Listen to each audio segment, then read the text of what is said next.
This is the Pierre Berton Show. Bruce Lee, Mandarin Superstar, production 1892, a recording December 9th, 1971, in Hong Kong.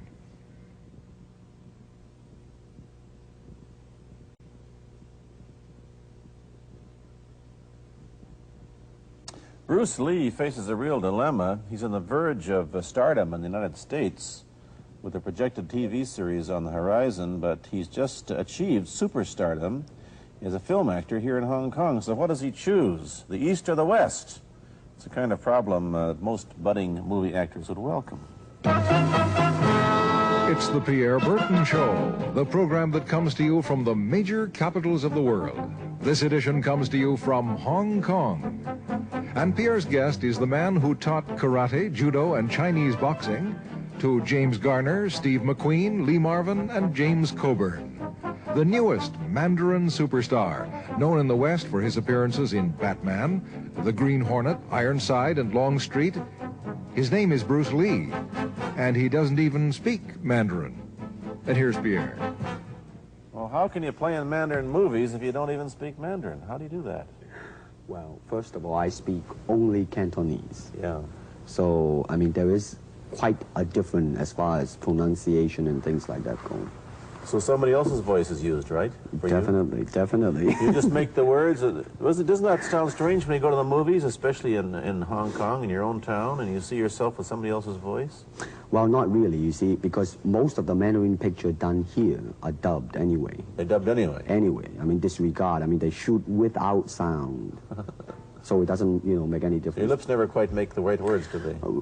Yeah, well, that's where the difficulty lies, you see. I mean, in order to, because the Cantonese have a different way of saying things, you know, I mean, different from the Mandarin. Yeah. So I have to find, like, something similar to that and keep a kind of a feeling going behind that. Something that matching the Mandarin do. Like the Does old it silent sound complicated? days. Like the old silent days. But I gather in the movies made here, the dialogue is pretty stilted anyway. Yeah, I agree with you. I mean, see, to me, a motion picture is motion. Yeah. I mean, you got to keep the dialogue down to the minimum. Did you look at many Mandarin movies before you started playing in the first one? Yes. What did you think of them when you saw them? Quality-wise, I mean, I have to admit that it's not quite up to the standard. However, it is growing, and it is getting higher and higher and going toward that standard, than what I would term quality. They say the secret of your success in that movie, The Big Boss, which was such a success, you're rocketed you to stardom in Asia, was that you did your own fighting. As an expert in the various martial arts in China, what did you think of the fighting that you saw in the movies that you studied before you became a star?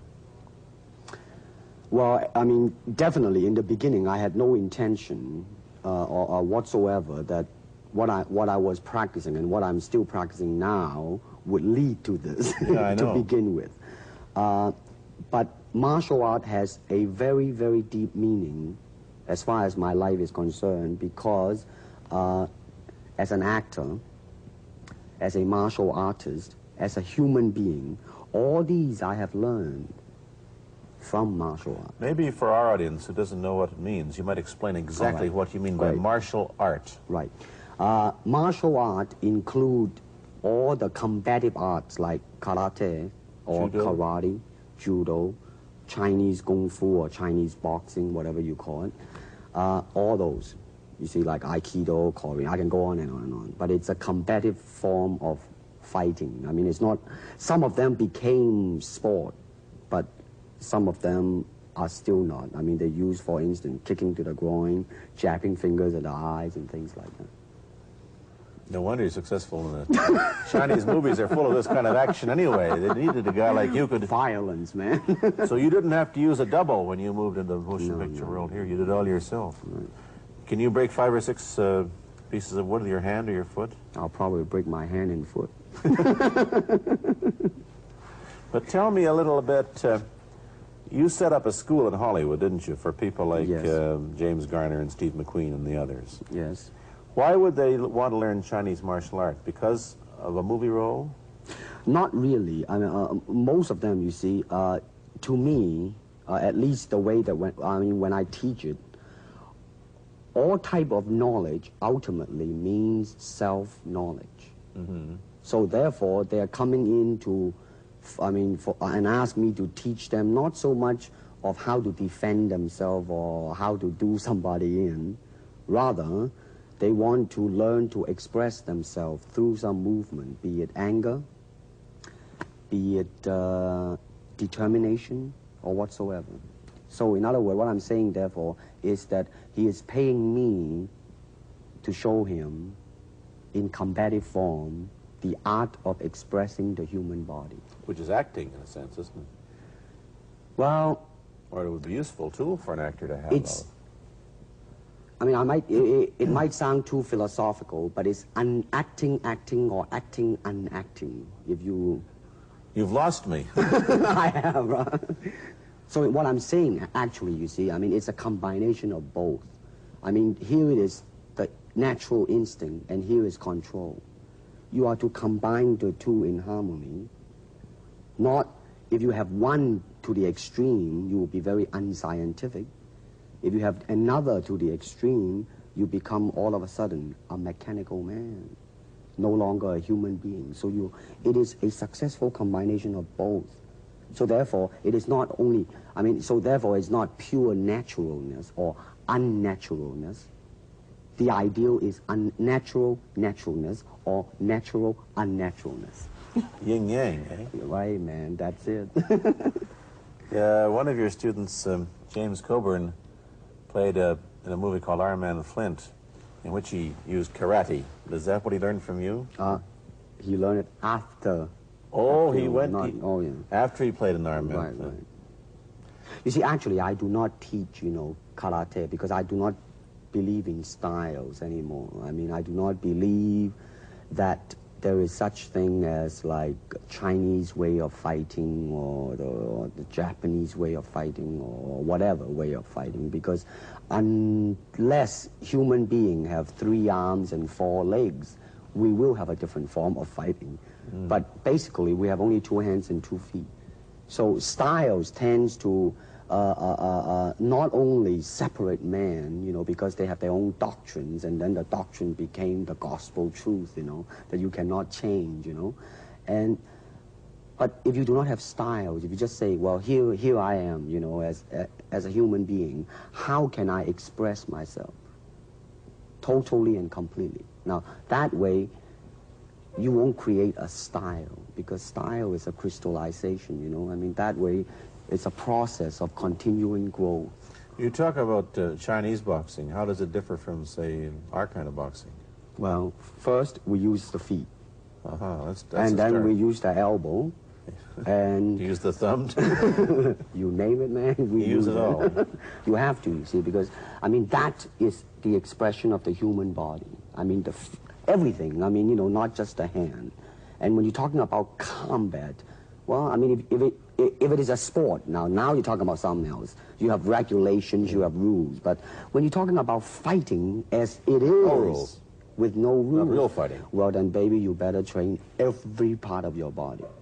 And when you do punch, now I'm leaning forward a little bit, hoping not to hurt any camera angle. You got to put the whole hip into it and snap it and get all your energy in there and make this into a weapon. I don't want to tangle you in any dark that right now. You came at me pretty fast there. What is the difference between Chinese boxing and what we see these young men doing at 8 o'clock every morning on the rooftops in the parks called shadow boxing, which they're always... Well, actually, you see, that is part of Chinese boxing. It is. There are so many schools, different Everybody schools. here seems to be, going like this all the time. Well, that's good. I'm very glad. I'm very glad to see that, because at least somebody is caring for their own body, right? Yeah. That's a good sign. Well, it's a kind of a slow form of exercise, which is called Tai Chi Chuan.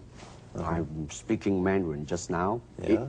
Cantonese, Tai Chi Kune, okay? I see. And it's more of an exercise for the elderly, not so much for the young. Give me a demonstration. Show me. Can you do a little bit of it? Just so the hand-wise is very slow. Oh, is it? and you push it out, but all the time you are keeping the continuity going. Bending, stretching, everything, you know, suppose, you know, I mean, you just keep it moving. It's like a ballet dancer there. Yeah, it is. I mean, to them, you see, the idea is running water never grows stale. So you got to just keep on flowing. Of all your students, famous, James Garner, Steve McQueen, Lee Marvin, James Coburn, Roman Polanski, which was the best, who adapted best to this Oriental form of exercise and defense? Well, depending, okay? Now, as a fighter, Steve McQueen, now, he is good in that department because that son of a gun got the toughness in him. Yeah. I mean, see it on the screen. I mean, he would say, all right, baby, here I am, man. You know, and he'll do it. Yeah. Now, James Coburn is a peace-loving man. Yeah, I met him. Right? I mean, you've met him. I mean, he's really, really nice. I mean, super mellow and all that. I mean, you know, I mean, now, he appreciates the philosophical part of it. Therefore, his understanding of it is deeper than Steve. So it's really hard to say. You see what I'm saying now? I see. I mean, it's different. So that's, I mean, depending on what you see in it. Interesting that we don't, in our world, and haven't since the days of the Greeks who did, combine philosophy and art with sport. But quite clearly, the Oriental attitude is that the three are facets of the same things. Man, listen, you see, really, to me, okay, to me, ultimately, martial art means honestly expressing yourself. Now, it is very difficult to do. I mean, it is easy for me to put on a show and be cocky and be flooded with a cocky feeling and then feel like pretty cool and all that. Or I can make all kinds of phony things, you see what I mean, blinded by it. Or I can show you some really fancy movement. But to express oneself honestly, not lying to oneself, and to express myself honestly, now that, my friend, is very hard to do. And you have to train. You have to keep your reflexes so that when you want it, it's there. When you want to move, you're moving. And when you move, you are determined to move. Not taking 1 inch, not anything less than that.